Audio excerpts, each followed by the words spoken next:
નમસ્કાર, હું હર્ષ પાવ by steel India સાથે કૃષિ જાગરણમાં આપનું સ્વાગત છે। આજનો આપણો વિષય છે કે દેશમાં જળ સંકટને લીધે ઊભી થતી સમસ્યા।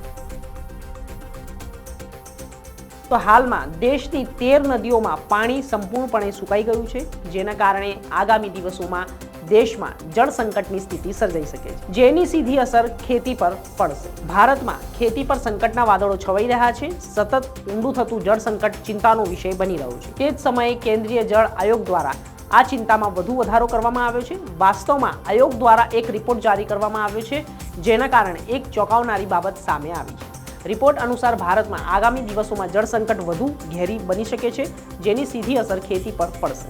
નદીઓમાં સુકાઈ રહેલા પાણીને લઈને નિષ્ણાંતોએ ઊંડી ચિંતા વ્યક્ત કરી છે। આંધ્રપ્રદેશ, તેલંગાણા અને ઓડિશા રાજ્યોમાં 86,643 ચોરસ કિલોમીટરના વિસ્તારમાંથી વહેતી નદીઓ સીધી બંગાળની ખાડીઓમાં પડે છે। આ બેસિનમાં ખેતીની જમીન કુલ વિસ્તાર 60% જેટલી છે। સંયુક્ત તટ પ્રદેશ મહત્વના શહેરોમાં વિશાખાપટ્ટનમ, વિજયનગરમ, પૂર્વ ગોદાવરી, પશ્ચિમ ગોદાવરી, શ્રી કાકુકલમ અને કાકીનાડા સમાવેશ થાય છે। નિષ્ણાંતોના મતે ઉનાળામાં ચરમસીમાએ પહેલા જ નદીઓ સુકાઈ જવાની સ્થિતિ ચિંતાજનક છે, જેના કારણે નિષ્ણાંતોના મત ઉનાળાની ચરમસીમાએ પહેલા જ નદીઓ સુકાઈ જવાની સ્થિતિ ચિંતાજનક છે। જાણકારોના મત મુજબ આવી જ સ્થિતિમાં જળ સંકટ વધુ ઘેરી બની શકે છે, જેના કારણે ખેતીને અસર થશે।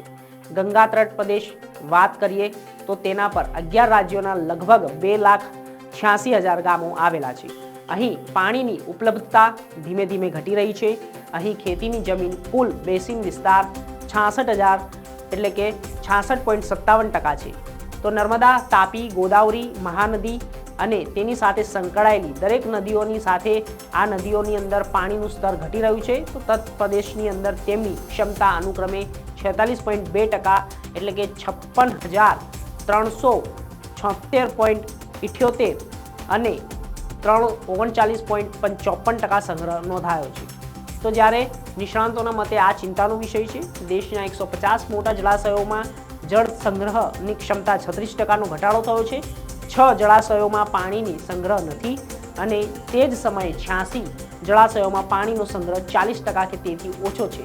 તો આમાંના મોટા ભાગના દક્ષિણના રાજ્યો મહારાષ્ટ્ર, ગુજરાતમાં છે અને તેલંગાણાની અંદર કર્ણાટક જેવા રાજ્યોમાં વરસાદના અભાવે દુષ્કાળનો સામનો કરવો પડી રહ્યો છે।